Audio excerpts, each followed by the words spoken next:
Certaines de nos habitudes ne sont véritablement pas bonnes pour nous. On a des rituels qu'il faut absolument abandonner pour plus de bien-être, d'accomplissement, de joie, de bonheur. Et c'est ce qu'on voit aujourd'hui dans cette nouvelle vidéo.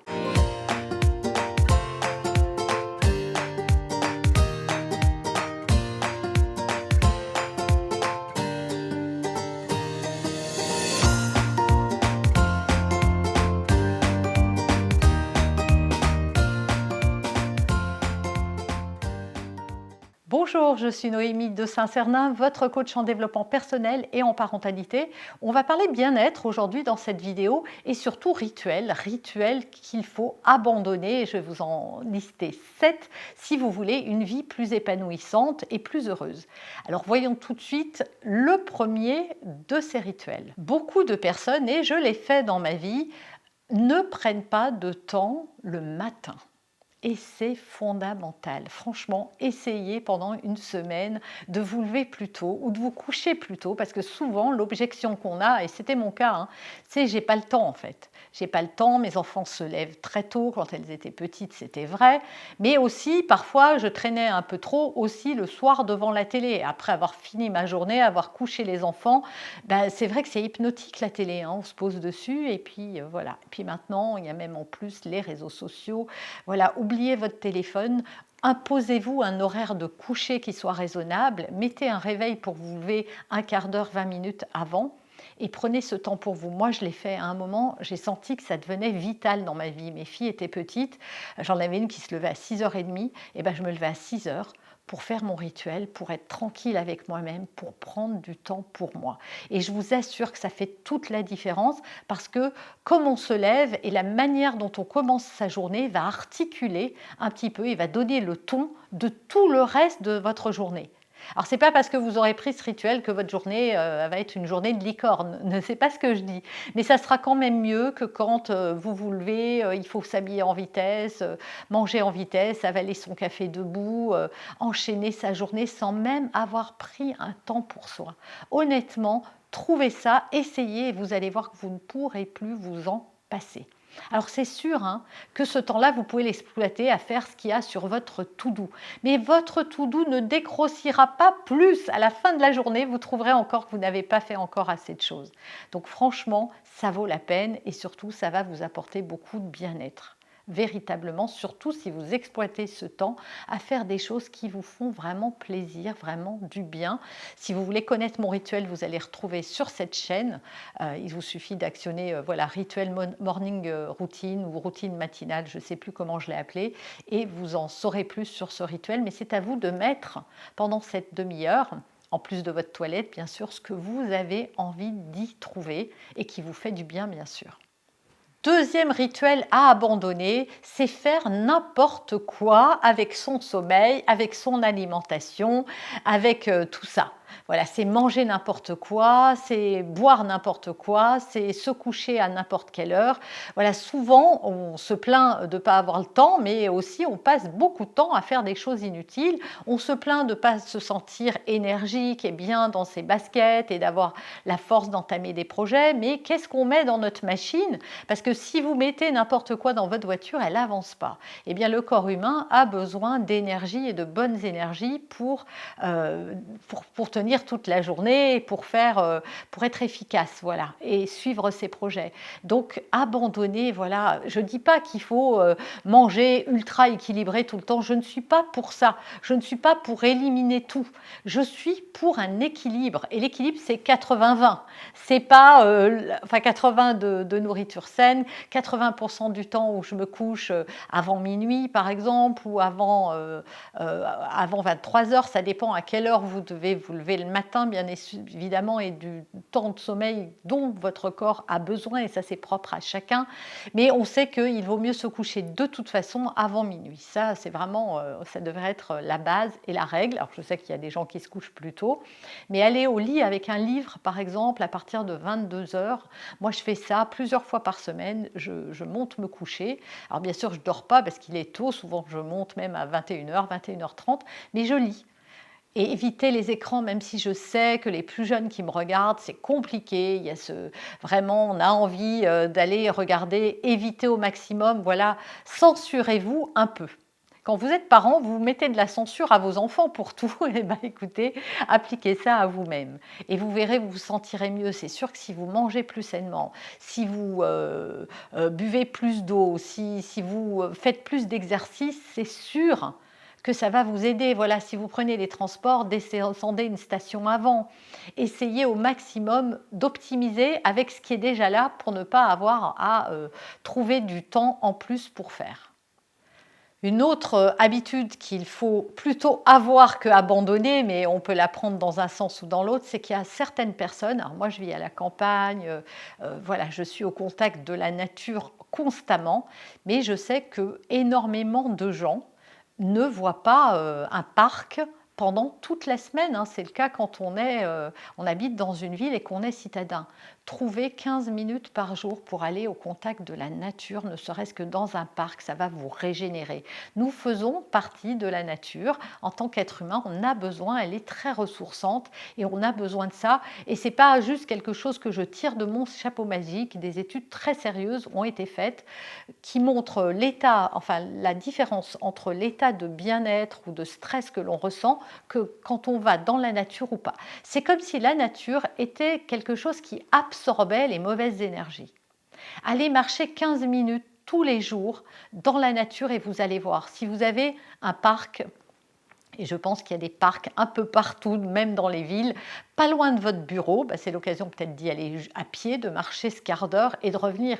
Il vaut mieux peut-être emmener un sandwich avec vous le matin qui soit très équilibré, et on peut mettre des choses équilibrées dans un sandwich. Voilà, et ça dépend aussi quel pain on utilise, et aller marcher plutôt que d'aller déjeuner au restaurant, d'être encore assis sur une chaise et de ne pas bouger. Vous voyez, ça va vraiment, vraiment changer les choses. Essayez 15 minutes par jour, faites-le une semaine et voyez ce que ça donne. Avant de vous parler du quatrième rituel à abandonner, je vous précise quand même que vous pouvez, en complément de cette vidéo, télécharger la fiche récapitulative qui va vous donner encore pas mal de choses pour pouvoir mettre en place tous ces bons rituels, toutes ces bonnes habitudes pour être mieux. Parce que tout ce que je vous dis, c'est bien, mais si vous ne faites rien, il ne se passera rien. Alors, je ne vous dis pas qu'il faut faire tout ce que je vais vous dire, mais essayez de sélectionner une chose et de la mettre en place et de voir ce que ça donne. L'être humain est un être d'habitude. Si vous la répétez suffisamment de temps, ça deviendra naturel pour vous. Donc faites-le, vous n'avez rien à perdre et peut-être beaucoup à gagner. Quatrième habitude à abandonner, c'est de faire la tronche et de râler tout le temps. Voilà, arrêtez de toujours voir le négatif, d'être tout le temps voilà, dans la critique, dans le jugement, etc. et de faire la tronche. Oui, le monde n'est pas super joyeux tout le temps, on déguste un peu depuis quelques années. Il y a eu le Covid, il y a toujours d'ailleurs la guerre en Ukraine, les restrictions de l'électricité, les matières premières qui augmentent, etc., etc. Oui, il y aura toujours des bonnes raisons d'être renfrogné, d'être pas content, oui. Mais pour autant de raisons d'être renfrogné, il y a autant de raisons de ne pas l'être. Surtout si ça entache notre bien-être. Alors moi, je vais vous donner un secret qui n'en est pas un, c'est de sourire. Déjà, quand on sourit, il faut savoir qu'on sécrète de la dopamine, qui est une hormone du bonheur et du bien-être, et qui va justement réguler le stress. Et d'ailleurs, même si votre sourire est forcé, hein, vous n'avez pas envie de sourire, vous êtes plombé, vous êtes stressé, eh bien rien que le fait de sourire, même en se forçant, va sécréter cette fameuse dopamine et faire en sorte que le cortisol, qui lui est l'hormone de stress, diminue dans votre organisme. Pourquoi? Parce que votre corps ne fait pas la différence entre un vrai sourire qui vient spontanément et le fait de sourire, puisque c'est une histoire musculaire. Et c'est prouvé scientifiquement, hein, je ne vous sors pas encore ça de mon chapeau magique. Deux psychologues de l'université du Kansas ont fait des expériences sur les étudiants, ils les ont mis en situation de stress et ils ont observé que les étudiants qui souriaient avaient moins d'angoisse, moins de stress et réussissaient plus facilement. Donc souriez, prenez l'habitude de sourire. Et d'ailleurs, regardez, face caméra, on va faire une petite expérience. Regardez-moi maintenant. Et maintenant, honnêtement, qu'est-ce que vous avez ressenti quand j'ai fait la tronche? Ou quand, en tout cas, voilà, j'avais l'air plombé. Il faut savoir que le sourire attire, est attractif en fait. On a plus spontanément envie d'aller vers quelqu'un qui sourit que vers quelqu'un qui fait la tronche ou qui va pas bien. Il faut savoir que vous émettez des vibrations et que quand vous souriez, eh bien vous émettez quelque chose qui est solaire. Alors que quand vous faites la tronche, bah, vous émettez de mauvaises énergies, ce qui fait que les gens n'ont pas trop envie d'aller vers vous. Donc en plus, ça vous isole. Donc souriez et souriez à la vie, comme j'ai pour habitude de le dire, et elle vous le rendra. Cinquième habitude à abandonner, c'est ne pas respecter ses besoins. J'en parle souvent dans mes vidéos des besoins, c'est tellement fondamental et on les bafoue tellement facilement. Alors on en a parlé tout à l'heure avec l'alimentation et le sommeil, mais souvent on mange trop. On mange trop parce qu'on a envie de manger plus, parce que ça nous fait envie, mais notre corps, lui, il nous dit non. Et si on apprend à s'écouter, et c'est véritablement ça la nouvelle habitude à instaurer, c'est apprendre à écouter les besoins de notre corps. Quand on bâille depuis 4 fois devant un film, bon, bah, au bout d'un moment, on regardera la fin une autre fois ou on ne la regardera pas. Qu'est-ce qu'on aura loupé dans sa vie si on n'a pas vu la fin d'un film? En vérité, rien. Mais vraiment rien, sachant qu'on peut aussi revoir ce film en replay ou en le louant ou je ne sais pas. Mais sachez vous écouter. Parce que ça, c'est des mauvaises habitudes qu'on prend qui créent une mauvaise hygiène de vie et qui créent ensuite une mauvaise humeur et plein de choses. En fait, c'est l'escalade. Donc, se respecter, c'est aussi respecter les besoins de son corps et faire attention à respirer, manger sainement, bouger, dormir. Ça fait partie de se faire du bien. C'est des choses qui font partie du bien-être et il faut vraiment l'intégrer dans sa routine de tous les jours. Sixième chose à abandonner, passer trop de temps à faire des choses futiles ou inutiles. Regarder des chats pendant des heures sur Internet ou scroller des vidéos sans intérêt. La question est toujours de se dire, est-ce que à la fin de ce truc-là, je me serais enrichi de quelque chose? En regardant cette vidéo, par exemple, vous apprenez des choses et ça vous coach d'une certaine manière pour prendre de nouvelles habitudes. Donc oui, passer du temps à regarder ça, c'est bien. À ne faire que ça, peut-être pas, quoique ça ne pourra pas vous faire de mal. En revanche, regarder pendant des heures des filles qui se maquillent, ou des chats, ou les Marseillais à la télé. Je n'ai rien contre les Marseillais, évidemment, mais tout ça pour vous dire que oui, bien sûr que vous n'allez pas éliminer tout ça. Je ne vous dis pas de ne pas le faire. Moi aussi, parfois, voilà, fatiguée, j'ai envie de mettre mon cerveau en pause. Et c'est vrai que la télévision, les écrans sont hypnotiques. Ça nous permet de nous mettre dans un état d'hypnose, en fait. On s'en rend même pas compte, mais on est dans un état d'hypnose où on réfléchit pas trop et ça nous permet de plus être au contact de nos émotions, de nos soucis, voilà, d'avoir le sentiment de se relaxer. Mais ce n'est qu'une impression, évidemment. Mais c'est vrai que, voilà, moi aussi, parfois, je regarde des choses un peu bêtes à la télé. Bah oui, parce que ce jour-là, j'ai besoin de ça ou j'ai envie de ça plutôt, je devrais dire.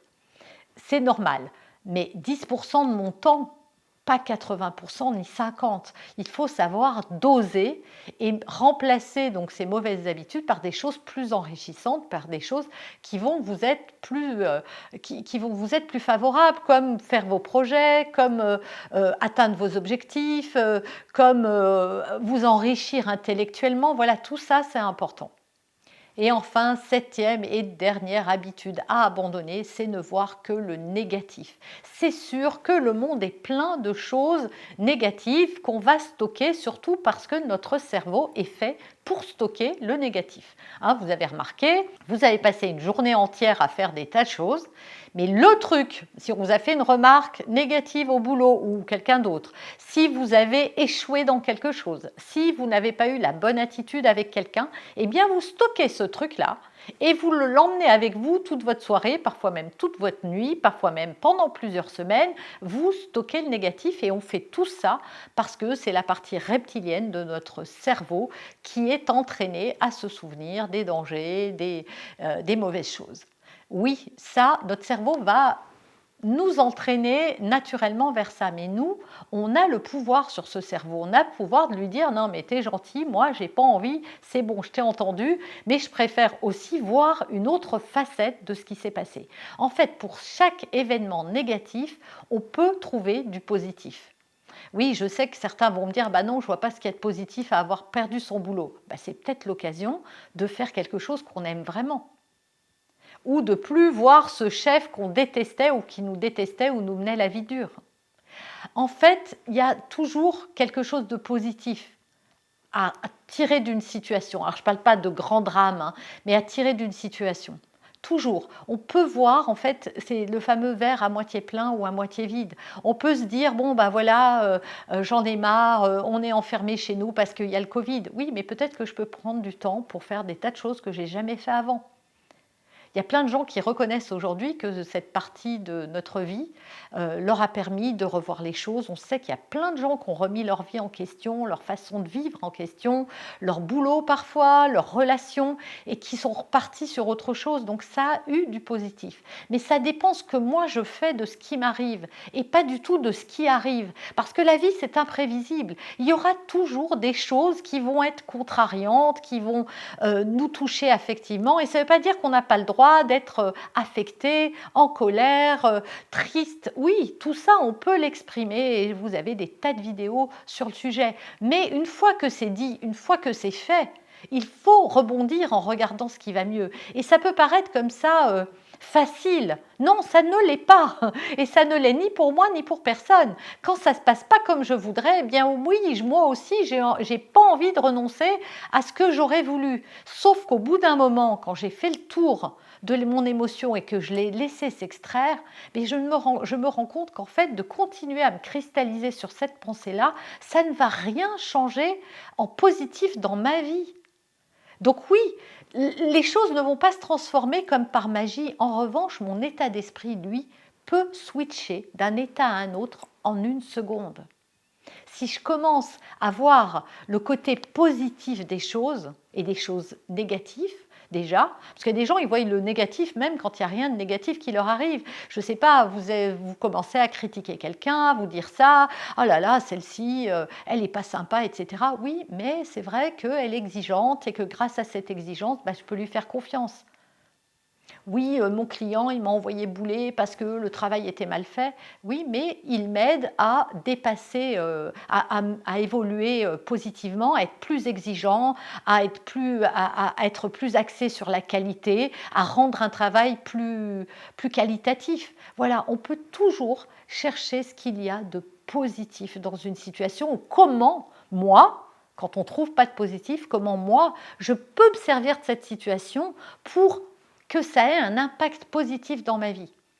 Et je vous donne un autre exemple, hein, où on entend souvent dire des personnes qui ont perdu un être cher, c'est vrai que là, on va me dire, mais c'est quoi le positif là-dedans? Surtout quand en plus ce sont des personnes jeunes ou qui laissent des enfants, etc. Enfin voilà, c'est douloureux effectivement. Je ne dis pas que ça enlève la tristesse, mais peut-être que cet événement-là que vous avez vécu, et moi je l'ai entendu beaucoup en coaching, ça a permis aux gens qui restent de se dire la vie c'est précieux et je vais en profiter parce que ça m'a mis face à une réalité que je n'avais pas envisagée quand j'avais 17 ans, 18 ans, mais du coup, ça m'a permis de devenir plus mature plus vite et d'être plus responsable alors que là, je faisais n'importe quoi.